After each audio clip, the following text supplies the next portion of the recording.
আসসালামু আলাইকুম। শুরু করছি মহান আল্লাহ তাআলার নামে।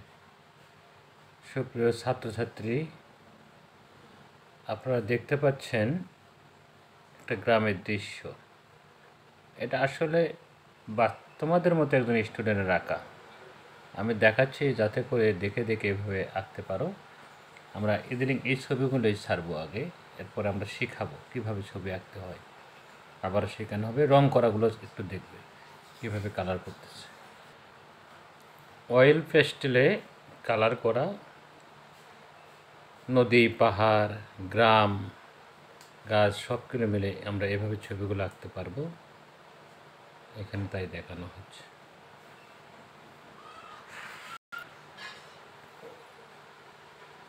এর আগে আমাদের টিয়া পাখি আঁকার শেখানো আছে, পি থেকে প্যারট কীভাবে আঁকতে হয়, কালারটা কীভাবে করবে, আমি তাই দেখানোর চেষ্টা করছি। এটা তোমাদের মতো তোমাদের এক বন্ধু এঁকেছে, দেখানো হচ্ছে। আমরা দেখতে পাচ্ছি তোমাদের মতো ছোট বন্ধুরা এঁকেছে পাহাড়, ঝর্ণা, দূরের গাছ, কত সুন্দর করে এঁকেছে। আমরা এভাবে আঁকতে পারি।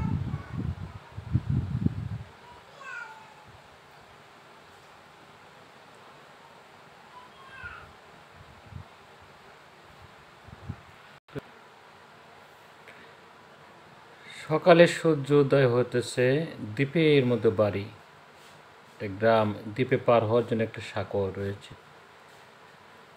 আমরা জানি পানির কোনো নিজস্ব কালার নেই, পানিতে যে ছায়াটা পড়ে সেই কালারই ধারণ করে। এখানে তারই ব্যবহারও দেখানো হয়েছে। ছাত্রছাত্রীরা দেখতে পাচ্ছেন আকাশটা কী কালার হয়েছে, আকাশের কালারটাই পানিতে এসেছে। এভাবে কালার করলে ছবিগুলো অনেক সুন্দর হবে। তোমাদের বন্ধু এঁকেছে ছবিটা।